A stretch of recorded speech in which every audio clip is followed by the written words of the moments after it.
Okay, this video is going to be the super simplified version of cellular respiration, making a map of the 3.5 stages involved in cellular respiration. Before we get started with actually making our map, I just want to point something out to you. And our starting material for cellular respiration is one molecule of glucose, which is made up of 6 different carbons. Okay, you can count the carbons. And is arranged in this ring-like structure. Okay, what we're going to do is we are going to focus on what happens to those carbons, just to kind of simplify this process. Again, this is probably the most complex process. I think it's the most complex process in biology.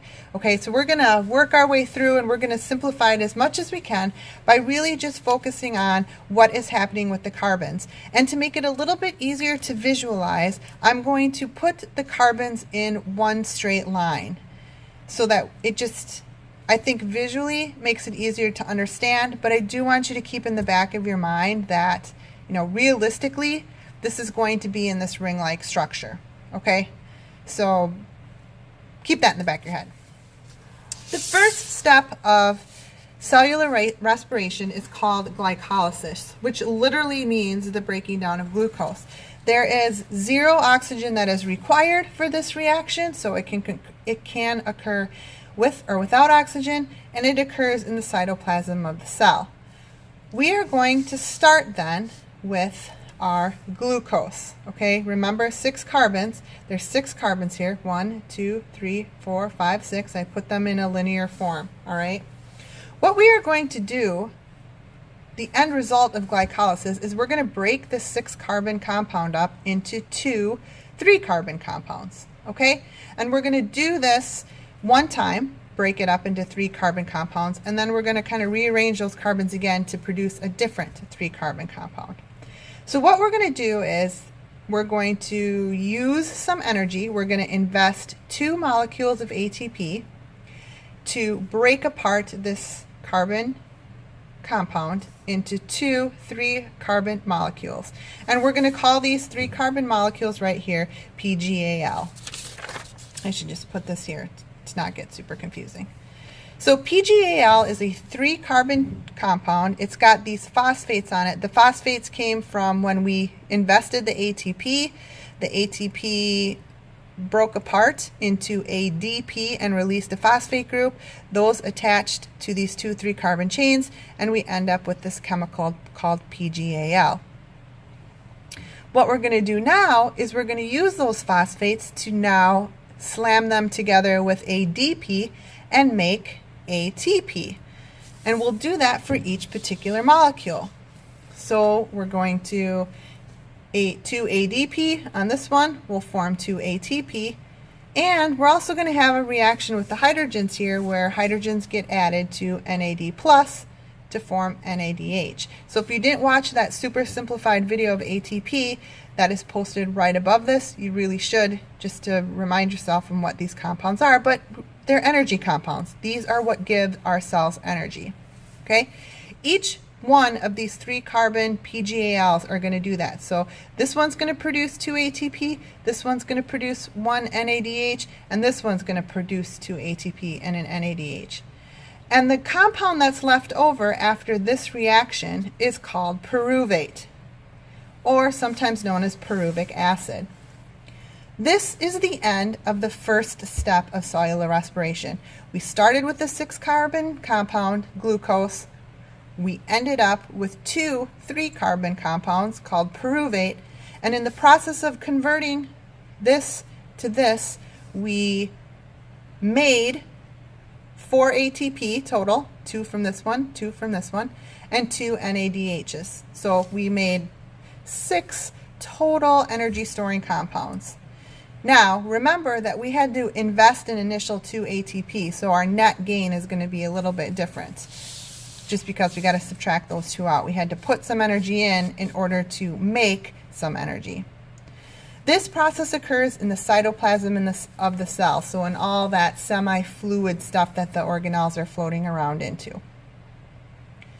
So at this point, If you have any questions about glycolysis, you should stop, write them down quick, shoot me an email, and let me know what they are, so that I can answer them. The next stage of cellular respiration is called the Krebs cycle, also known as the citric acid chain. Okay, this is a pretty complex cycle involving a lot of changes in chemical structures of different chemical compounds. But before we can get to glycolysis, we have this transition stage. So you can see I kind of drew this little line right here down so that you can kind of see where the stages end and where the stage begins. But this is a transition stage, which is basically kind of a prep stage for Krebs cycles. There's just this little thing, this little tweak of those pyruvates that need to be done in order for it to enter into the Krebs cycle. It's not really a part of glycolysis, it's not really a part of Krebs, so we kind of call it this transition stage. And here's what happens in the transition stage. Now remember, we're just going to focus at this point on one of these pyruvates, okay? Let's just focus on this one pyruvate here. This 3-carbon pyruvate is going to undergo an oxidation reaction where a carbon dioxide will be lost. Okay, so we're going to lose a carbon on here. It's going to get oxidized and released as carbon dioxide. And in that process, we're going to make another molecule of NADH. So, in this process, we lose a carbon, and this new 2-carbon compound is called acetyl coenzyme A. That carbon is right here. So we're still accounting for all of the different carbons that we have. This acetyl coenzyme A is a chemical that we're going to use to enter into the Krebs cycle. Okay, 2-carbon compound. Now, that leads us to the Krebs cycle. The Krebs cycle is going to occur in the mitochondria of the cell. So here's a rough drawing of the mitochondria. You have your outer compartment here, you have your outer membrane, you have your cristae, you got the inner compartment or the matrix inside. So what's going to happen here is that this is going to occur in the matrix of the mitochondria. This whole reaction is going to take place in there. So what happens here in the Krebs cycle, oh, and another important note, you have to have oxygen. Oxygen is required for this step to occur. If it is not there, then we're going to go into a whole different pathway, which is fermentation. So we need to have oxygen for the Krebs cycle to occur. So let's go back to where we left off. We left off with this chemical called acetyl coenzyme A at the end of the transition stage. Acetyl coenzyme A is going to merge with a chemical, a 4-carbon chemical called oxaloacetic acid. So I just have it labeled here, oxaloAA acetic acid. It's going to join with this 4-carbon compound. So if we join 2 carbons with 4 carbons, we're going to end up with a 6-carbon compound called citric acid. This is why it's called the citric acid cycle. Citric acid is the same stuff that's found in your lemonade, it's found in your orange juice. Now, the citric acid cycle is called a cycle because basically what's going to happen here is this citric acid is going to cycle through a whole different varieties of chemical compounds until we end back up with this oxaloacetic acid. Now, for our purposes, I do not want you to know all of the different names of all of the different chemical carbon compounds that it's going to turn into. But I do want you to understand that we have what is a cycle here, okay? All of these, there's going to be all of these rearrangements of the carbons until we get back up to this oxaloacetic acid. And in the process of rearranging all these carbons, we are going to produce some energy-forming compounds. We're going to produce an NADH here in this stage where this is a stage where they're going to rearrange themselves. And then we're going to produce another NADH here. We're going to release carbon dioxide along the way. 2 molecules of carbon dioxide. That's what happens with the 2. We had 6 here. We're going to get rid of 1 for carbon dioxide, get rid of another one for carbon dioxide. That's what leaves us with our 4 carbons. Okay. Later in the cycle, we're going to produce one full molecule of ATP. We're going to produce one molecule of FADH2, another molecule here of NADH. And then we're going to end up back with our oxaloacetic acid, which will merge with the next acetyl coenzyme A that comes in, and the cycle will just keep on going. And it'll keep on producing these different varieties. Okay? Occurs in the mitochondria, in the matrix of the mitochondria. So, who cares? Well, we formed one molecule of ATP. We know why that's important. That's like the ultimate energy guy in our cells, okay? But we formed a whole bunch of FADH2s and a whole bunch of NADHs. And so why this is important is because these chemicals are going to be the ones that are going to enter into the electron transport chain, which is the final stage of cellular respiration. Okay? ATP your cells can use right off the bat. But these need to get put into the electron transport chain in order to make the more important and stronger energy compounds ATP. So at this point in time, I want you to, I need to go back and stress something here. We focused on what happened with one pyruvate. Remember, I put this piece of paper over here and we looked at just this one pyruvate molecule going through this process. Well, you need to keep in mind that this pyruvate is also going through the exact same process. Okay, they're going to be doing it simultaneously. It's just easier for our purposes to focus on what happened to one, but remember, it's going to be also occurring up here with this 3-carbon pyruvate as well. It's going to form acetyl coenzyme A. It's going to start into its own Krebs cycle. So, at the end of the Krebs cycle, here's what we have. We have one cycle produces NADH, but remember we have to go through it twice because there are 2 pyruvates, so multiply that by 2. We produced, this was in the transition stage, we produced 3 NADHs in the actual Krebs cycle, so again multiply that by 2 because there were 2 pyruvates, that gives us 6 NADH for a total of 8. We produced 1 FADH2, 2 times, and we produced 1 ATP times 2, so 2. So at this point, after glycolysis, after the Krebs cycle, this is what we have total. 10 NADH, 4 ATP, and 2 FADH2s. ATP will get used directly by the cell. These guys, NADH, FADH2, they're going to enter into the next stage, which is called the electron transport stage. Now, again, I am going to make this as simple as possible, but please know in the back of your brain that this is an incredibly complex system. I am putting it in super, super simplified form. But here's what happens. Let's just take an NADH. It's going to leave the Krebs cycle, because it was produced over here, and it's going to enter into this electron transport chain, which also happens in the mitochondria, and it's going to happen between the membranes of the outer membranes and the cristae, the folds. So this NADH is going to go through an oxidation reaction, which means it's going to ditch off its hydrogen. Okay, here it is over here. Kind of like how when the ATP got rid of a phosphate, all right? That leaves us with NAD plus hydrogen, plus some electrons. This is going to be in a super high energy form.